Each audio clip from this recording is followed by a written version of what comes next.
que tengamos Amén. esa convicción, ¿no? De que Dios está conduciéndonos por medio de su palabra. Creo que Dios nos habla de forma correcta por medio de las escrituras, ¿no? Y es lo que es nuestro deseo, el poder entender la palabra de Dios, las escrituras. Hoy vamos a leer Gálatas, el capítulo 5. Gálatas, el capítulo 5. Vamos a leer los primeros 5 versículos. Por favor, abran sus Biblias. Gálatas, capítulo 5. Gálatas 5. Galatians 5. Ok.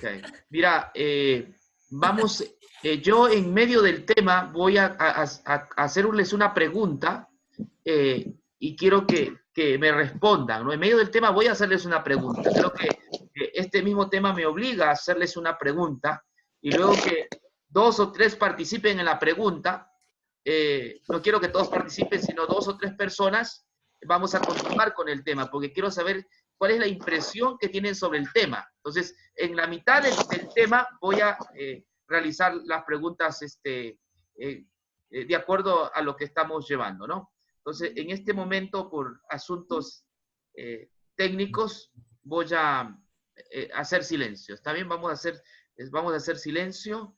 Déjame ver dónde está esto acá. Muy bien. Sí, porque hay un ruido, entonces voy a silenciar vuestros micrófonos. Bueno, listo. Ahora sí. Vamos a leer Gálatas y luego hacemos la oración, ¿está bien? Gálatas 5. Dice así. Manteneos pues firmes en la libertad con que Cristo nos libertó, y no nos dejéis oprimir de nuevo bajo el yugo de esclavitud. Yo, Pablo, os digo, si os circuncidáis, de nada os aprovechará Cristo. Otra vez declaro que todo hombre que se circuncida está obligado a cumplir toda la ley. Los que procuráis justificaros por la ley, os habéis desligado de Cristo, habéis caído de la gracia. Pero nosotros, por el Espíritu, aguardamos la esperanza de la justicia que viene por la fe. Porque en Cristo Jesús ni la circuncisión vale algo, ni la incircuncisión. Lo que vale es la fe que obra por el amor. Estos son los textos que vamos a meditar esta noche. Pablo está continuando con los Gálatas y les está pidiendo que se mantengan, ¿no? Que se mantengan, que se detengan en donde empezaron, ¿no? Que deben seguir donde empezaron. La fe no tiene que ver con un progreso en una cuestión de conducta.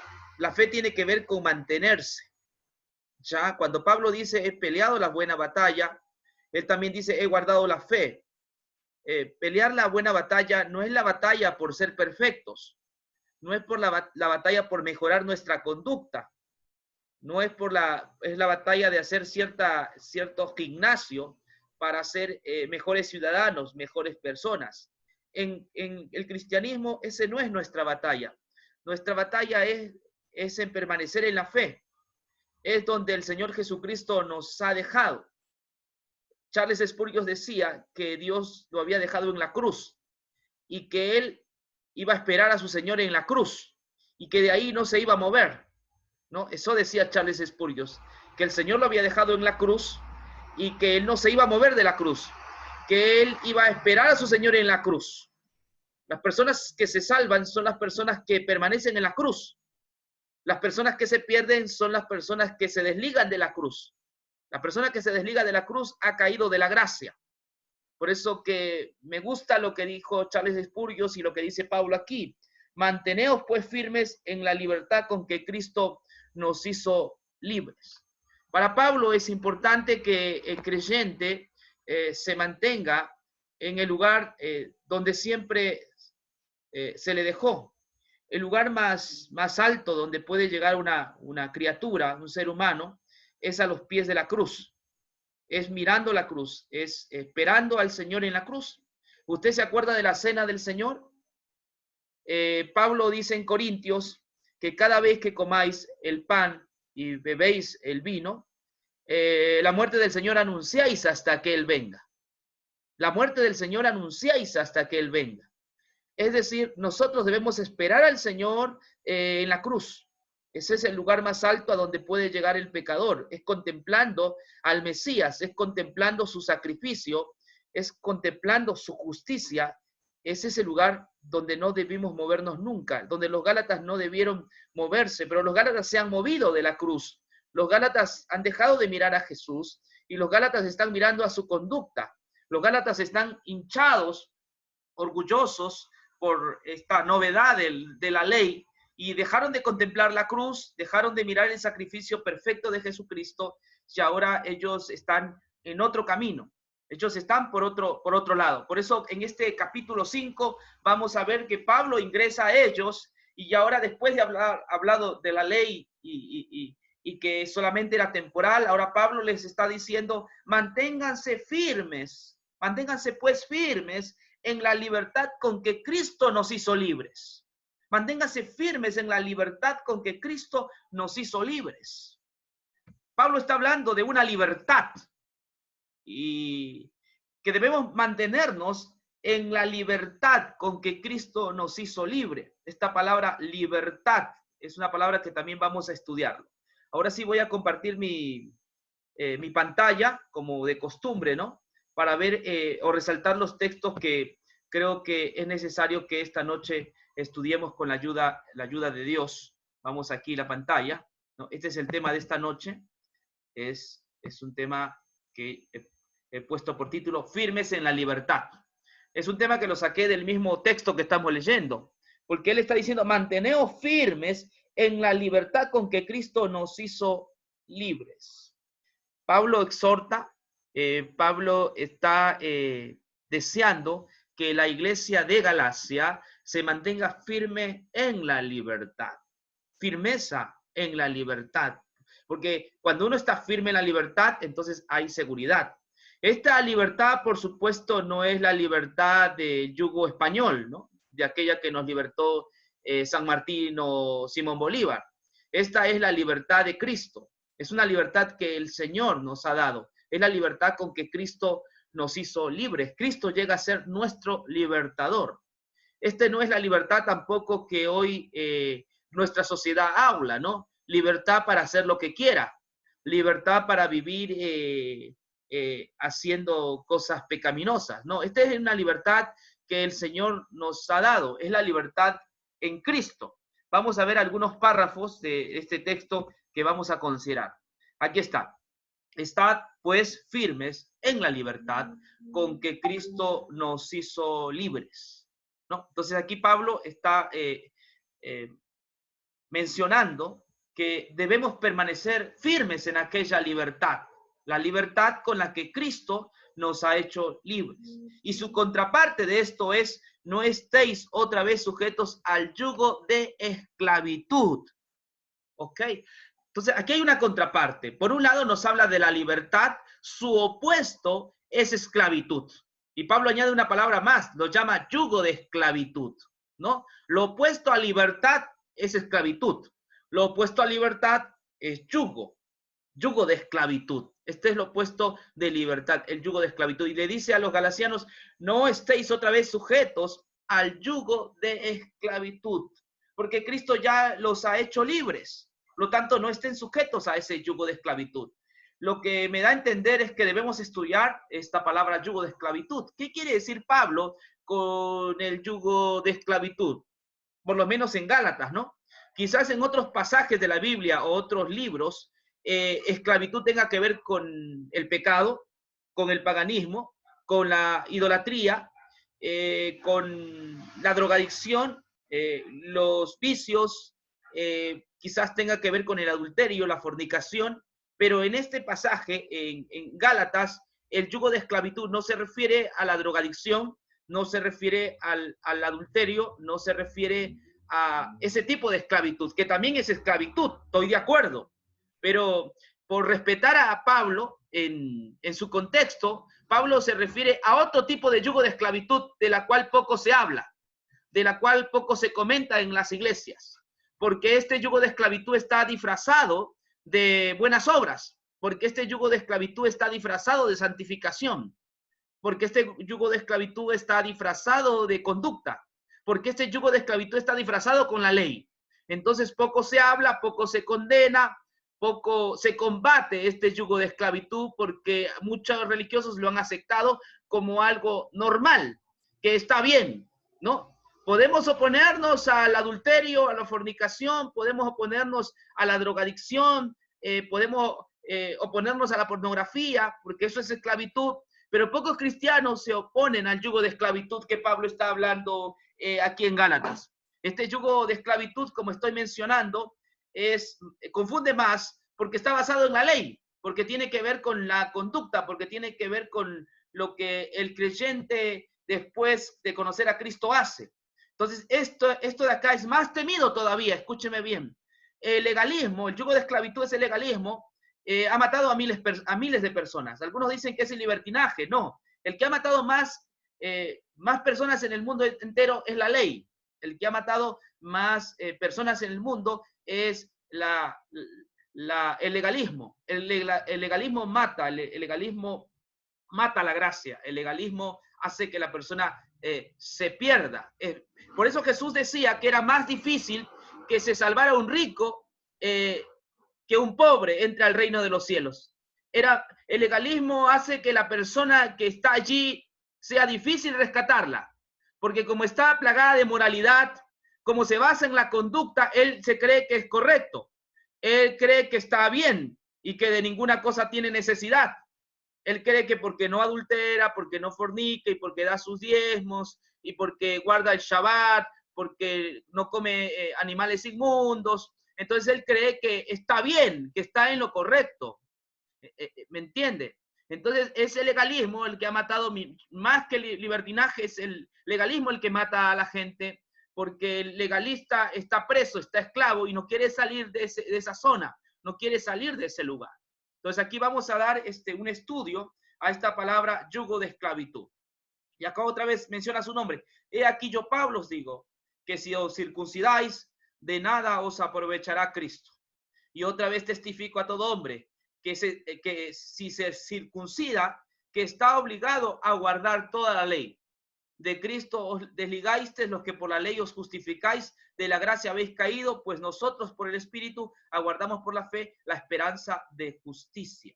Otra cosa que menciona también, que la circuncisión, la persona que se circuncidaba en aquella época, de acuerdo al mandamiento de la Torá, la persona que se circuncidaba se sometía al yugo de la ley, ¿me entiende? Era una persona que estaba obligada, aquí está, a guardar toda la ley. Por esa razón los judaizantes querían que los galasianos se circunciden para que luego los sometan al yugo de la ley. Ese era el fin. No solamente era una situación ceremonial basada en la operación, sino que el objetivo de la circuncisión era que luego que la persona estaba circuncidada, estaba obligada a guardar la ley del Shabbat, estaba obligada a la alimentación, estaba obligada a obedecer las costumbres y las leyes judías que están en la Torá. O sea, ese era el peligro de la circuncisión. No solamente era circuncidarse, sino que la persona quedaba atada, quedaba ligada a guardar toda la ley. Este tema también es interesante que lo podamos resolver.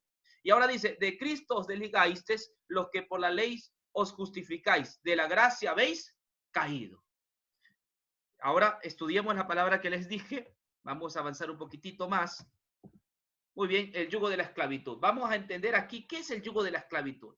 Saben que estuve viendo un poco de comentarios esta mañana y les digo, poco encontré acerca de lo que es el yugo de esclavitud. Lamentablemente, la mayoría de comentarios que he leído parecen más devocionales, ¿no? Hablan del yugo de la esclavitud como si fuera escapar del homosexualismo, escapar de la drogadicción, escapar de situaciones inmorales, del alcohol, ¿no? Ellos interpretan Gálatas de esta forma, pero el problema de los hermanos de Galacia no tenía que ver, hermanos, con la borrachera, con el alcoholismo, con la drogadicción, con homosexualismo. El problema de Galacia, de acuerdo a lo que ya hemos venido estudiando en todas estas semanas, era la ley. Ese era su problema. Ellos estaban dejando a Cristo por la ley.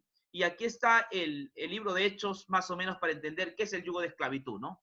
Dice, ahora pues, ¿por qué tentáis a Dios poniendo sobre la cerviz de los discípulos un yugo que nuestros padres y nosotros hemos podido llevar? Hechos 5:10. De acuerdo al contexto de Hechos 5:10, lo que estaban haciendo los hermanos judaizantes era poniendo sobre la cerviz de los discípulos un yugo que ni nuestros padres ni nosotros hemos podido llevar. De acuerdo a Hechos 5:10, ¿a qué se refiere este yugo que está hablando allí el apóstol, si no me equivoco, Pedro, ¿no? Vamos un ratito, voy a abrir mi Biblia en Hechos 15 para ver el contexto, ¿a qué yugo se refiere? Hechos 15 dice así, Hechos 15:10. Ahora pues, ¿por qué tentáis a Dios poniendo sobre la cerviz de los discípulos un yugo que ni nuestros padres ni nosotros hemos podido llevar? Antes creemos que por la gracia del Señor Jesucristo seremos salvos igual que ellos. Entonces, cuando se está refiriendo a este yugo de esclavitud, se está refiriendo a la Torá, se está refiriendo a la ley. ¿Qué sucedía? Los judaizantes querían poner sobre los gentiles el yugo de esclavitud, ¿no? Este yugo. Querían que los gentiles también guardaran la ley, cumplirán la ley. Ese era su objetivo. Y aquí este apóstol Pedro dice, miren, ustedes están queriendo poner una carga que ni nuestros padres ni nosotros hemos podido llevar. Es decir, lo que están reconociendo es que nosotros tampoco hemos podido cumplir. ¿Y por qué le vamos a obligar a los gálatas que también, o a los gentiles, que estén bajo ese yugo de esclavitud? Sin duda alguna, entonces, de acuerdo al texto, el yugo de esclavitud no es los vicios, que también creo que es una esclavitud, que todo pecado esclaviza, pero esta es una esclavitud más, más moderada, esta es una esclavitud más asolapada, esta es una esclavitud, como dije antes, que poco se habla, es una esclavitud en la cual uno se empapa de la ley. Es una esclavitud que parece positiva, pero en el fondo niega la eficacia de la cruz, porque pone énfasis en la obediencia del hombre. Y más abajo, volvemos a leer, está pues firmes en la libertad con que Cristo nos hizo libres y no estéis otra vez sujetos al yugo de esclavitud. Sí conocen lo que es un yugo, ¿no? Aquí está. Esto es lo que los bueyes se ponen para poder arar, ¿no? Trabajan todo el día con esto, ¿no? Con este yugo. Así que este es el yugo de la ley es el yugo de esclavitud. Vamos a hablar un poco más acerca de este yugo, ¿no? Pablo está en contra de una relación jurídica como un yugo. Pablo está en contra de una relación jurídica como un yugo porque esto es sutil, ¿no? Porque lo que hace es engaña al ser humano. ¿En qué consiste este yugo de esclavitud que es jurídico? Pues en el pacto que Dios hizo con Moisés. Allí en Deuteronomio 5:2 dice, Jehová nuestro Dios hizo pacto con nosotros en Horeb. Deuteronomio 5:2. ¿Y cuál es ese pacto? Éxodo 14:27 nos va a decir, y tomó el libro del pacto y lo leyó a oídos del pueblo, el cual dijo, haremos todas las cosas que Jehová ha dicho y obedeceremos. Este es el yugo de esclavitud. El pueblo, Dios les da sus leyes y lo que hace el pueblo es se compromete.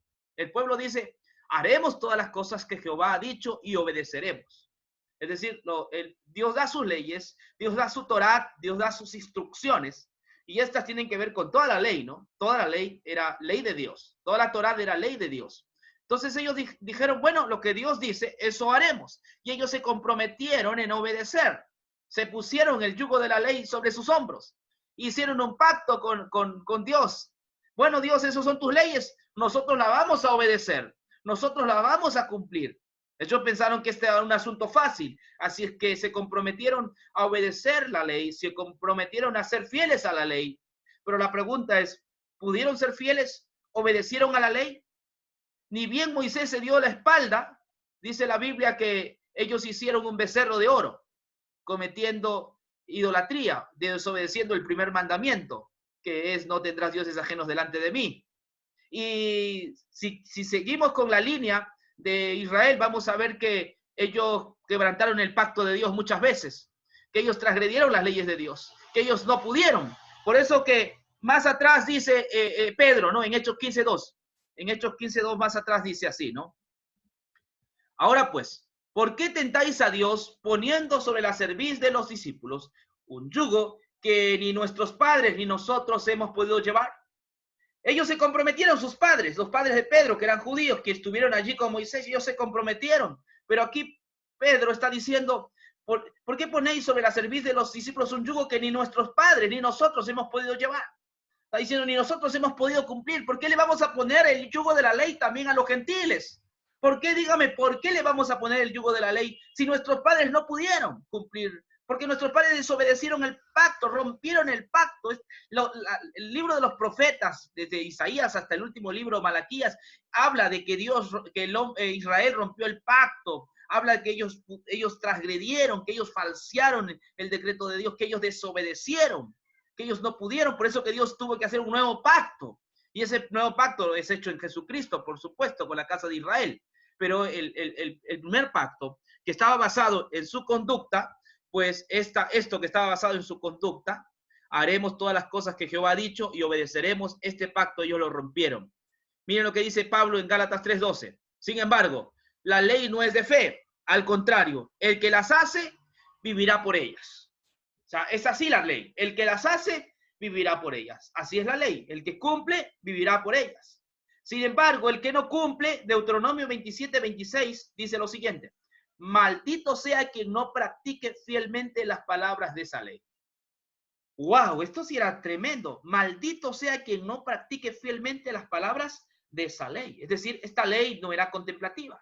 La persona que no obedecía las 613 leyes, porque eran 613 leyes, no eran solo 10 mandamientos, eran 613 leyes. Esto es lo que quiero aclararles bien, porque hay gente que se basa solamente en los 10 mandamientos. Estoy de acuerdo que los 10 mandamientos eran las palabras del pacto, porque de acuerdo a los tratados de Medio Oriente, tenían las palabras del pacto. Y las palabras del pacto eran los 10 mandamientos. Los 10 mandamientos eran como un resumen de las 613 leyes, más o menos. Y el resumen de los 10 mandamientos era amar a Dios y amar al prójimo. Entonces, los 613 leyes que Dios había dado a Moisés estaban divididas en amar a Dios y amar al prójimo. Por eso Jesús decía que de esto depende la ley y los profetas. El espíritu de todos esos mandamientos era amar a Dios y amar al prójimo.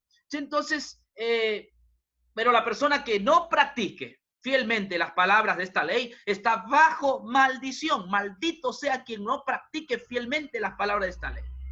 Es decir, había que guardar las 613 leyes. Si usted guardaba 612 leyes, usted estaba bajo condenación. Por eso Santiago dice, el que ofendiera en un punto se hace culpable de todos. En la matemática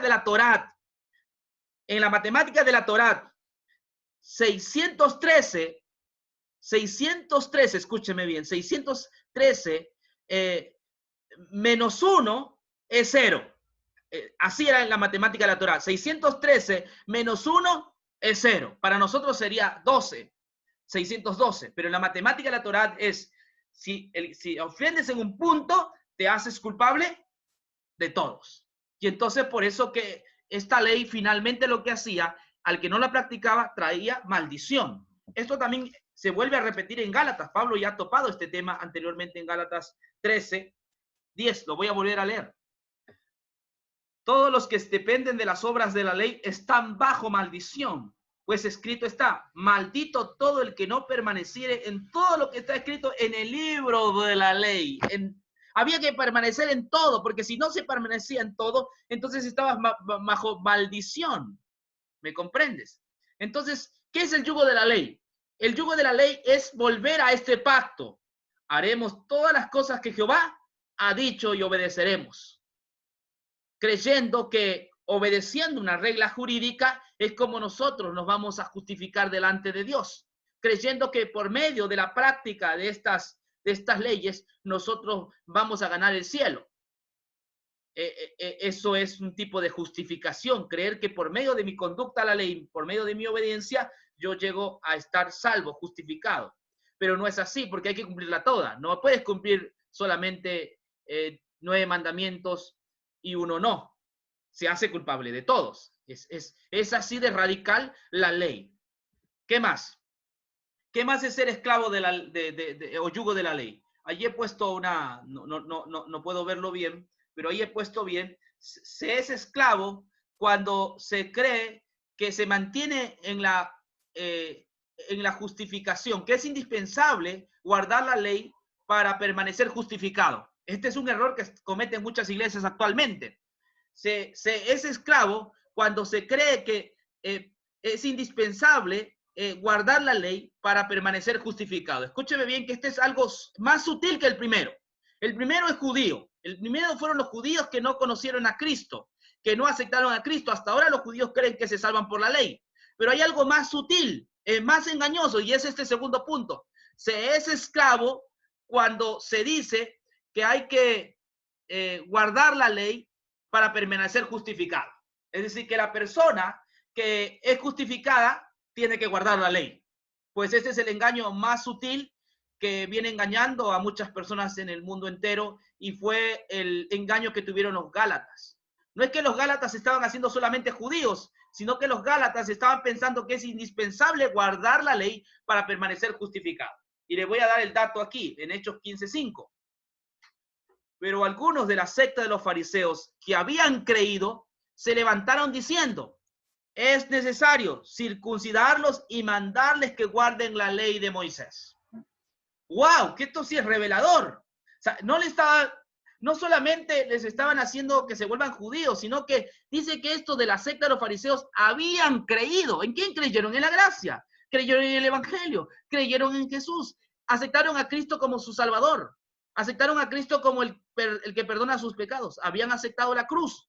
Habían aceptado las buenas nuevas de salvación. Dice, pero algunos de la secta de los fariseos que habían creído en Jesús se levantaron diciendo: es necesario circuncidarlos y mandarles que guarden la ley de Moisés. Aquí está el quid del asunto, es todo lo que hemos estado hablando estas noches. Ya estamos viendo el problema. El problema no solamente era ceremonial, sino que estos hermanos judíos que habían creído en Jesús, ellos creían que había que circuncidar a los gentiles y también mandarles a que guarden la ley de Moisés. Y cuando habla de la ley de Moisés, por favor, no confunda. Y esto todo buen teólogo sabe, que la ley de Moisés se refiere a todo lo que está en la Torá, a las 613 leyes, incluido los 10 mandamientos. Entonces, aquí estaba todo encerrado. O sea, no solamente era circuncisión, sino hay que mandarles que guarden la ley de Moisés. Esto es lo que creían estos judíos que creían en Jesús, que habían aceptado la justicia de Cristo, pero ellos entendían que no era suficiente el evangelio, sino que ellos tenían que dar evidencia de su salvación guardando los mandamientos de Dios. ¿No he escuchado algo parecido? Sí, yo soy salvo, pero ahora debo guardar la ley. Entonces, otra vez estás bajo maldición, porque maldito todo aquel que no obedeciera en un punto, se hace culpable de todos. Es decir, yo por un tiempo también predicaba así, enseñaba a la gente que debían creer en el evangelio, pero una vez que habían creído en el evangelio, como fruto de su justificación, ahora debían guardar la ley de Moisés. Fue mi enseñanza por muchos años, pero me di cuenta que esto no satisfacía el alma de uno, porque cuando me iba a Moisés, Moisés me condenaba, Moisés me llevaba a la maldición, porque maldito todo aquel que no guardare las palabras escritas en el libro de la ley. Y entonces esto es uno de los engaños más sutiles que el diablo ha metido, y que pues actualmente también hay muchos que comparten esta idea. Pero Pablo regresa al tema de Gálatas 5 y dice que nosotros debemos permanecer. No dice en la ley, manteneos pues firmes en la libertad con que Cristo nos hizo libres. Pablo nos dice que debemos permanecer en la fe, que debemos seguir en el mismo lugar de donde a nosotros nos trajo el evangelio, es decir, debemos permanecer en el evangelio. También dice, de manera que la ley ha sido nuestro ayo para llevarnos a Cristo a fin de que fuésemos justificados por la fe, pero venida la fe ya no estamos bajo ayo. Aquí está hablando de que venida la fe ya no estamos bajo ayo, es decir, bajo la ley, ¿no? Este es un dato histórico que me pareció interesante y hoy les voy a compartir. Escúcheme bien. Esta es una secta judía de la época del apóstol Pablo, del apóstol Pedro, de los discípulos. Ebionismo es un término patrístico que hace referencia a una o varias sectas judeo-cristianas que existieron durante el cristianismo primitivo. Veían a Jesús como el Mesías, pero manteniendo una cristología baja. Insistían en la necesidad de seguir los ritos y las leyes judías, cumpliendo preceptos como la circuncisión, el sábado o las provisiones alimenticias. Los ebionitas solo utilizaban uno de los evangelios según los hebreos. Reverenciaban a Santiago y rechazaban a Pablo de Tarso como un apóstata de la ley. Esto está documentado en los libros de Justino Mártir. En el año 140 de nuestra era, Justino Mártir describe una secta alejada de la iglesia que observaba la ley de Moisés y que la sostenía como obligación universal. ¿Le parece? ¿Hay alguna iglesia que haga esto en la actualidad? Ireneo de Linón también utilizó ebionitas para describir una secta herética y judaizante que calificaba como tercamente aferrada a la ley, ¿no? Esto es parecido a los judaizantes. Después hay otra nazarea por allí que no lo he sacado. Entonces aquí vemos, esto es muy parecido a los judaizantes porque veían a Jesús como el Mesías, pero manteniendo una cristología baja. Más bien insistían en la necesidad de seguir los ritos y leyes judías cumpliendo preceptos como la circuncisión, el sábado, las provisiones alimenticias. Los ebionitas solo utilizaban uno de los evangelios según los hebreos, reverenciaban a Santiago y rechazaban a Pablo de Tarso como un apóstata de la ley, ¿no? Interesante esto de Santiago también, ¿no? Porque de acuerdo al problema que hubo allí en Antioquía, dice que estos venían de parte de Santiago, ¿no? Sí, estos venían de parte de Santiago. Y este es el Santiago que está en la epístola de Santiago. Que en algún momento vamos a estudiar esta epístola, ¿no? Porque requiere que estudiemos a Santiago. Santiago es llamado el ministro de justicia o de la ley, ¿no? Habría que estudiarlo en un apartado aparte.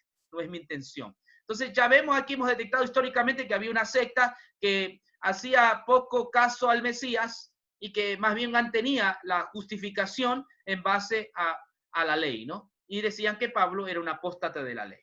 Bueno, la pregunta para meditar que les había dicho. Pregunta para meditar. Si para el creyente justificado su obediencia no es meritoria, ¿su desobediencia es condenatoria? Esta es la pregunta que quiero hacerles. Si para el creyente justificado su obediencia no es meritoria, claro, no somos salvos por nuestros méritos, somos justificados solo por la fe, ¿su desobediencia es condenatoria? Entonces voy a dejar, ¿qué hacemos acá? ¿No? Ya hemos hablado que la salvación es por gracia, que la salvación es por fe, que la salvación está ganada, está hecha, es total, es suficiente y eficiente en la persona de Jesús.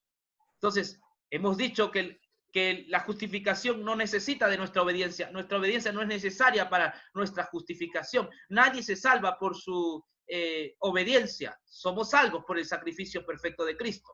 Ahora, si no es meritoria nuestra obediencia, su desobediencia es condenatoria, voy a dejar un lado ahí para tener dos comentarios, por favor, con respecto a la cita.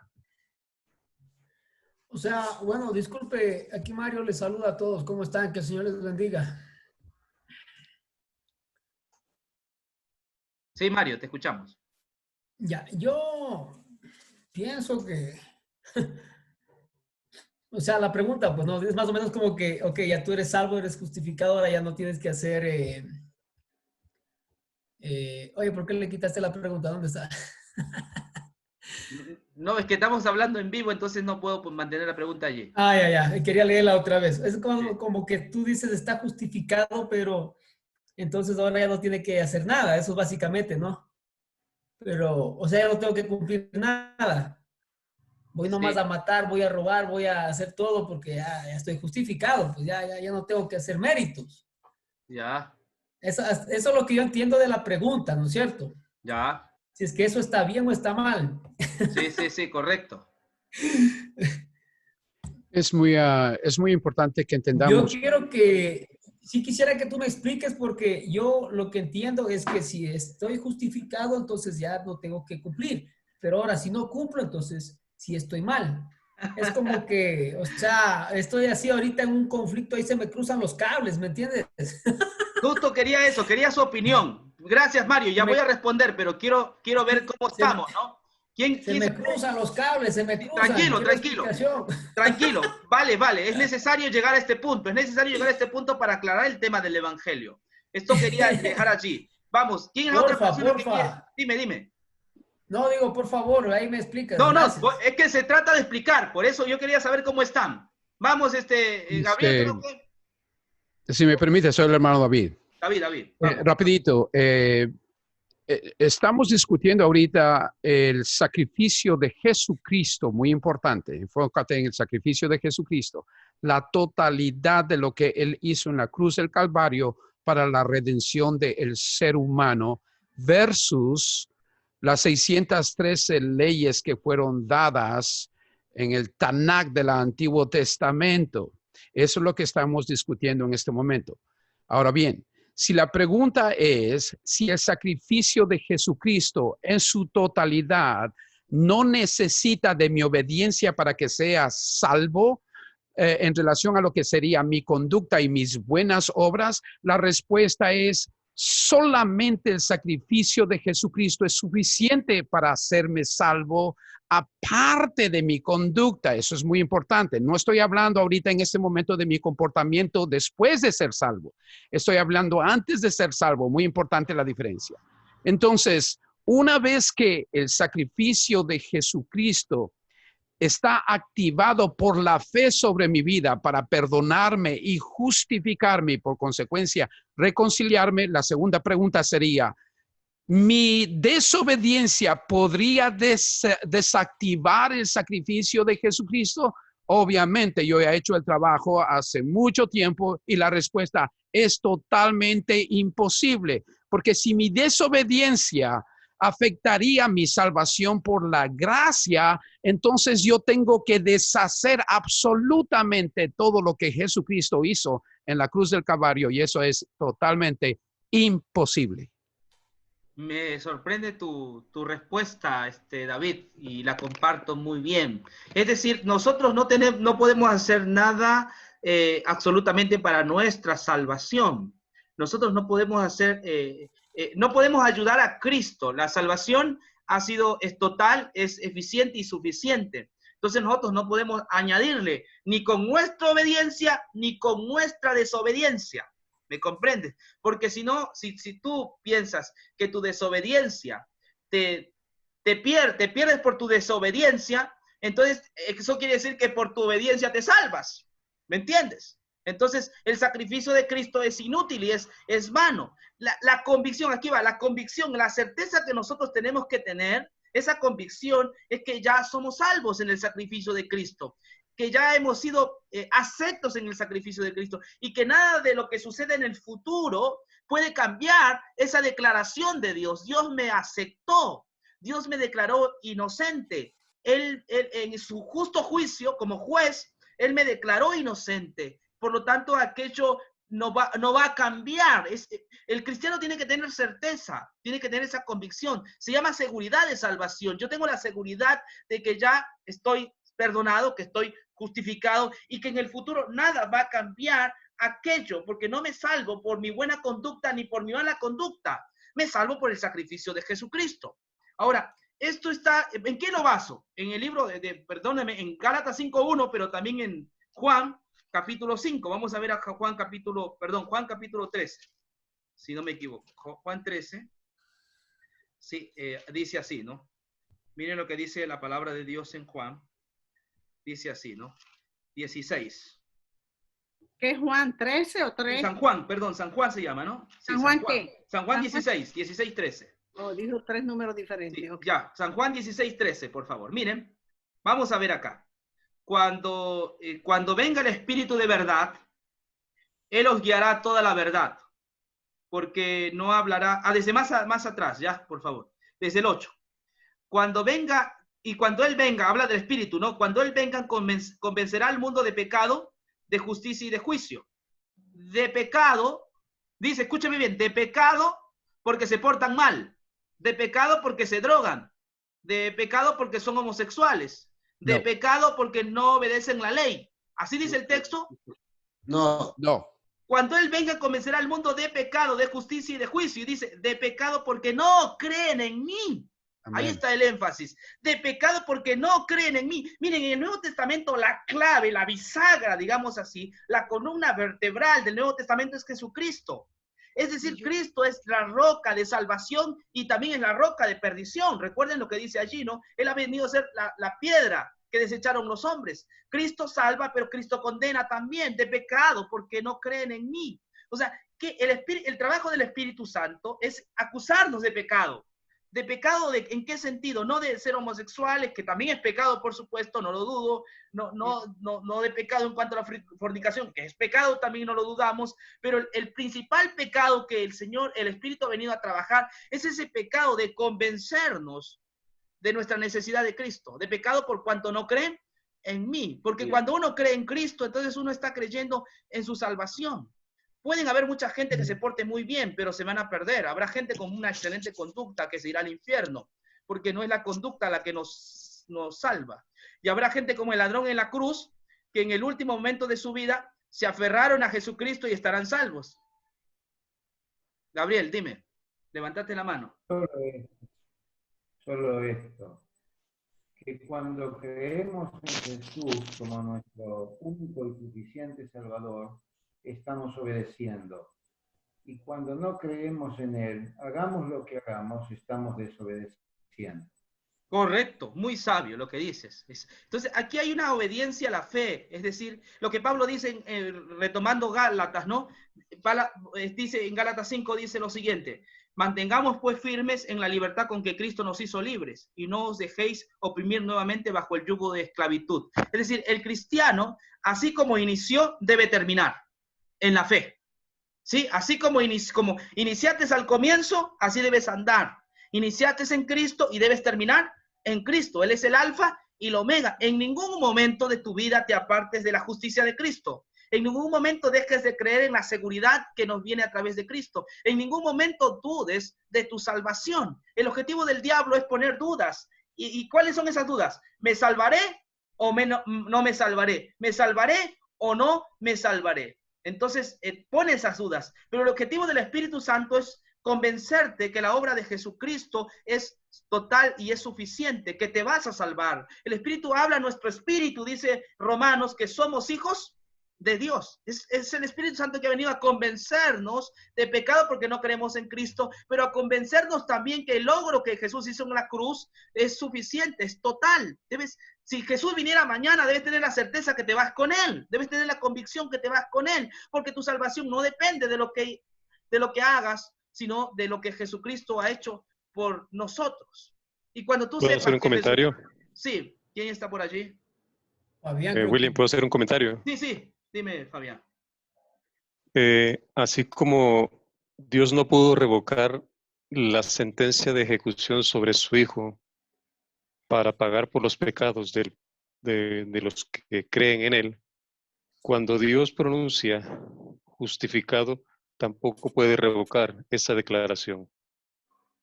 Es decir, no se va a echar para atrás. La Biblia declara que a todos los que le recibieron y creen en el nombre de Jesús son llamados hijos. Cuando Dios adopta como hijo a uno, Él no se echa para atrás ni revoca eso, mantiene su palabra.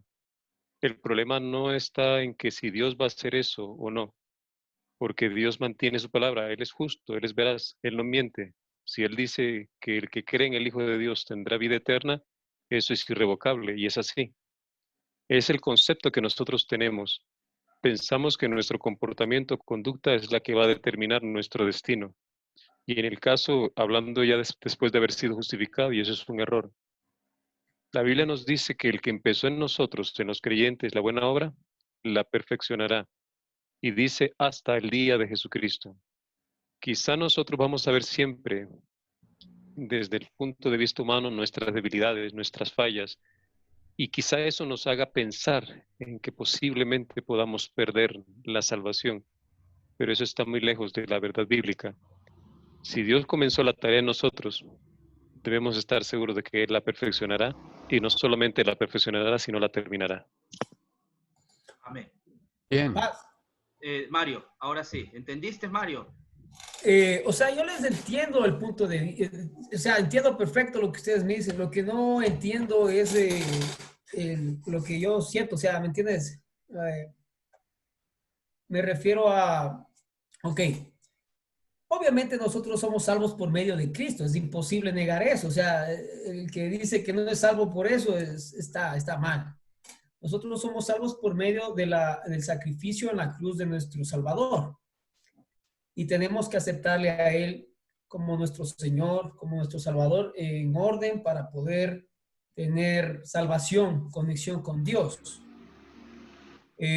Ahora, tú me estás, bueno, estás diciendo que ya tú aceptas a Cristo, obviamente tienes la salvación, pero, o sea, ¿de ahí qué? Yo no creo que aceptas a Cristo y ahí se acabó, ya vive como tú quieras, tranquilo, mata, roba y tranquilo. Hermano William, por favor, permíteme decir esto. Hermano Mario. Toma, haz lo que quieras, tranquilo, que ya tú aceptaste a Cristo, así que tú te vas al cielo. Entonces, eso yo creo que, bueno, yo pienso de esto, ¿me entiendes? Que no termina todo solo en aceptar a Cristo, ya estamos hechos, ya tenemos ya el cielo ganado. Ahora, creo que nosotros no tenemos salvación por medio de cumplimiento de leyes ni nada de eso, eso a mí no me salva. Eso yo entiendo perfectamente. Que la salvación viene por Cristo, por vivir con Cristo, de caminar con Cristo, de que lo que vea sea de agrado para Dios, lo que hable, lo que escuche, lo que haga. ¿Me entienden? Pero, o sea, también pienso que un cristiano tiene ciertos principios, tiene un estilo de vida que aunque yo quiera o no quiera aceptarlo, va a apuntar a los mandamientos. Porque ahí me dice, no mates. Pero como yo ya acepté a Cristo, entonces yo por amor a Cristo no voy a matar. Aunque yo tengo entendido que no matar, yo tengo entendido que no matar no me va a dar la salvación. Porque si me dicen, oye, para ser salvo no tienes que matar. Ay, ya chévere, entonces no voy a matar. No, no es así. Yo puedo cumplir la ley de Dios como el hijo, como el joven rico, ahí está.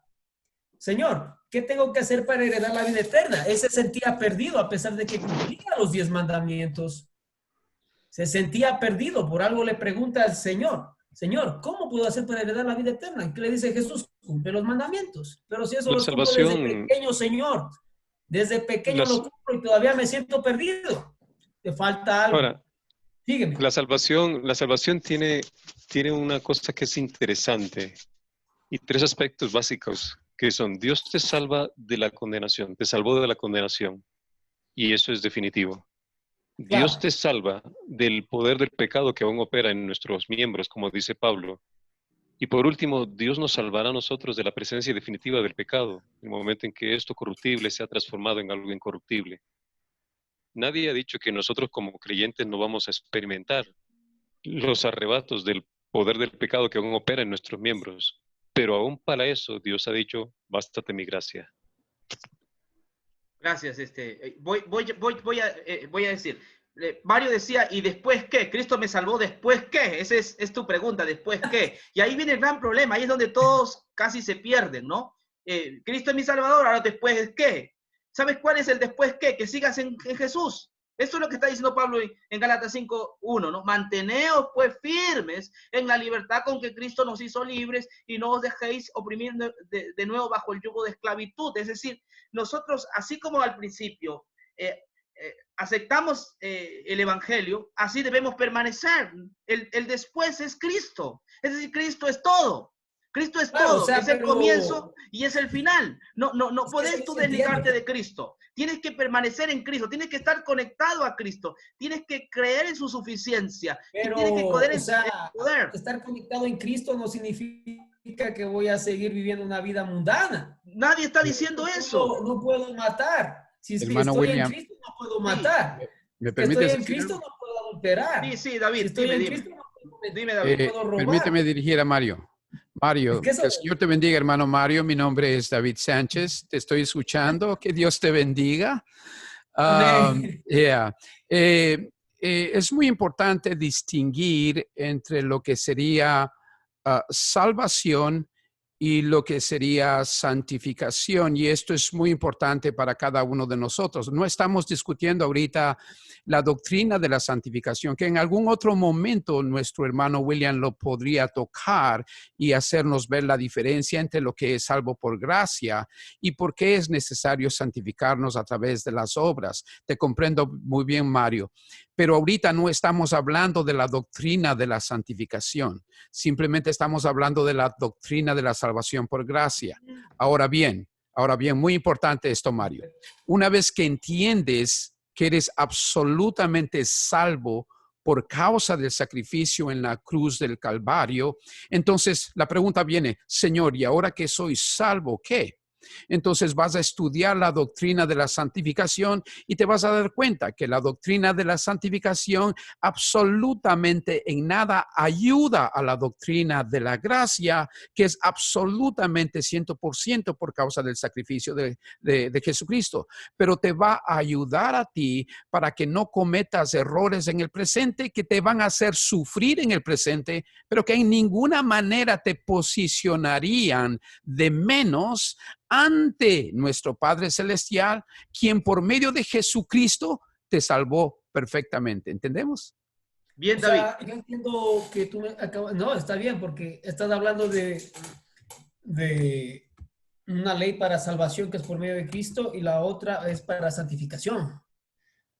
Que es totalmente diferente, que viene a través de todo tu experiencia de vida hasta que el Señor te dé un cuerpo glorificado y entremos en su presencia y no exista más memoria de lo pasado. Así que la doctrina de la santificación no la estamos tocando ahorita, solamente estamos tocando la doctrina de la salvación por gracia en el libro de Gálatas. Ahí nos estamos concentrando. Gracias, hermano Willy. Gálatas 5:4 dice así. Vamos a continuar, ¿no? De Cristo os desligasteis, los que por la ley os justificáis, de la gracia habéis caído, ¿no? Pablo es enfático nuevamente al decir que si ellos quieren justificarse por la ley, entonces de la gracia han caído. Vuelvo a repetir, el problema de Galacia no era que habían dejado a Cristo, no es que habían rechazado la gracia, ellos creían en Jesús.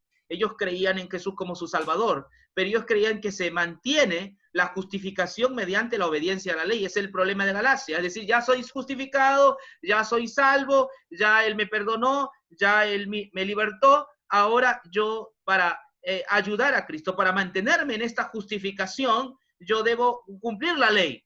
¿No? Yo debo cumplir la ley. Para mantener la justificación, yo debo cumplir la ley. Y Pablo le dice, bueno, si ustedes quieren justificarse por la ley, entonces de la gracia han caído, porque la doctrina de la gracia no enseña eso. La doctrina de la gracia enseña que solo por el sacrificio de Cristo hay justificación y que ninguna santificación, ninguna obediencia a la ley va a mantener la justificación, porque la justificación es una declaración de Dios. No la mantiene el creyente, no es responsabilidad del creyente mantener su justificación. No, por eso digo, no es en base a nuestra conducta que nosotros mantenemos nuestra justificación, porque la justificación es un veredicto divino, es una declaración. Él me declaró que yo soy salvo, Él me declaró que yo soy justificado. Entonces yo no puedo mantener esta justificación mediante mis buenas obras o mi santificación.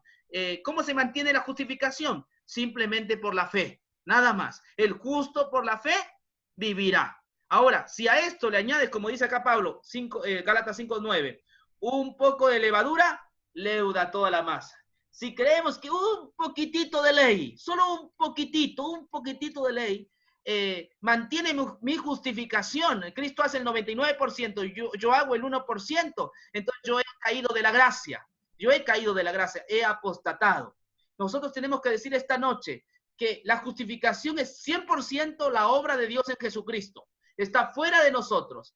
Mantenemos esta noche que la justificación es un acto de Dios, de haberme declarado justo en la persona de Cristo, y de que no hay nada que pueda hacer después para mantener esta justificación, a menos que sea solamente la fe en Jesucristo. La fe en Jesucristo basta para justificación. Y cuando hablamos de justificación, estamos hablando de la herencia abránica, la vida eterna. La vida eterna no es por nuestra conducta no afecta en nada a la salvación es puramente un acto de Dios.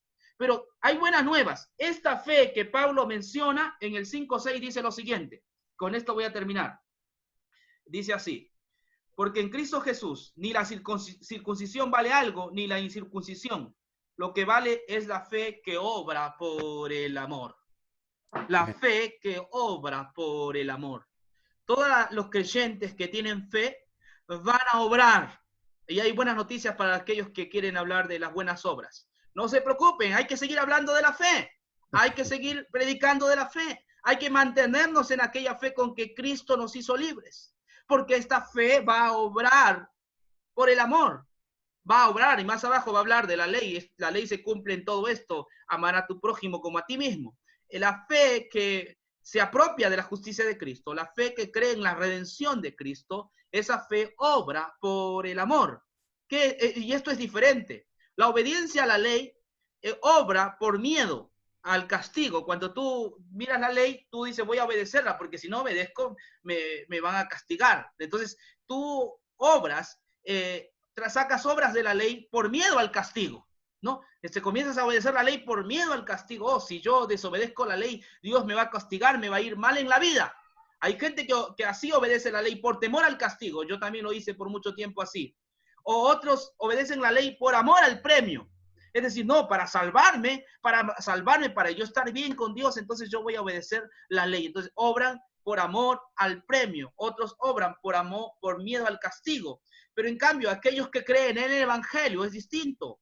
Aquella fe que se apropia de Cristo es una fe que obra por amor. No obra por querer ganar el cielo, para llevarse la gloria a Él, sino que obra por amor al Evangelio. Obra por amor, no obra por miedo la fe del Evangelio. La fe en el Evangelio obra por amor. Y eso hace la diferencia de todo lo que Pablo va a introducir más adelante en cuanto a la obediencia. Pablo va a hablar de obediencia, pero en otros términos. Finalmente, recurro a esto. La justificación es un acto de Dios declarativo. Hemos sido salvos.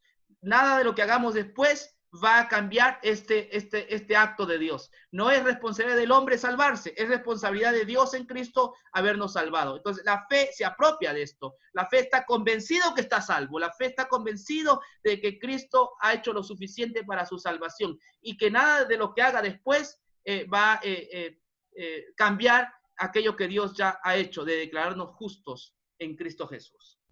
Amén. Amén, amén. Pero es que perdón hermano, esto va a traer otro tema, pero lo hacemos otro día. Sí. Yo entiendo que la justificación es obra de Dios, la santificación es obra de Dios también. Nosotros no tenemos absolutamente nada que hacer en la santificación. Por supuesto. Porque en Hebreos 10 dice, por esta voluntad hemos sido santificados mediante la ofrenda del cuerpo de Jesucristo una vez para siempre. Así que ya Jesús nos santificó. Nosotros, Sí. eso es obra de Dios también. Es Sí. por fe que somos santificados. Sí. Y yo entiendo santificar es apartados para servirle al Señor. Sí. Así Bueno, es perdón, sí. Sí, estoy de acuerdo con esa definición. No he estudiado la santificación, pero es otro tema, pero tampoco creo que sea el esfuerzo humano. No creo que la santificación tenga que ver con Dios pone su parte y el hombre pone su parte. No, la santificación es obra de Dios. Ya Ahí lo es vamos que a ver en ese entra un momento. poquito de levadura, leuda toda la Exacto. masa. Ahí es que entra. Cuando pensamos que la santificación es una parte que tenemos que hacer para entonces agrandar la justificación. Claro. Y eso era lo que yo creía antes. Ya. En esta conclusión a la cual he llegado Pablo nos invita a la fe, no a la ley. Nos invita a la fe. Aquella fe obra por amor. Aquella fe no es sin obras. Aquella fe obra por el amor. Sí, hay obras en la fe, por supuesto, pero no son obras que vienen de la ley. No es porque yo miro a la ley y comienzo a obrar. Así no es. La fe en el Evangelio también obra, pero obra por amor. Agape, que es otra cosa muy distinta a lo que habíamos visto antes, ¿no? Entonces yo creo que Dios nos ayude a entender y esto. hermano Willy, ese es un tema tan preciosísimo. Y acuérdense bien que estamos hablando acerca de la fe obra por medio del amor, ¿no? Qué hermoso es ver que si seguimos en el mismo capítulo 5, el apóstol Pablo va a comenzar a hablar acerca de cómo que se manifiesta esa fe por amor. Amén. Exacto. ¿Cómo es que se manifiesta? Y si nos damos cuenta, comienza a hablar acerca de que no nos mordamos. Comienza a hablar acerca de la importancia de vivir en el espíritu. Comienza a hablar de la importancia de no vivir en la carne. Comienza a hablar de la importancia de ver la diferencia entre la dimensión de la carne y la dimensión del espíritu. nos comienza a hablar acerca de la realidad de los frutos de la carne versus los frutos del Espíritu.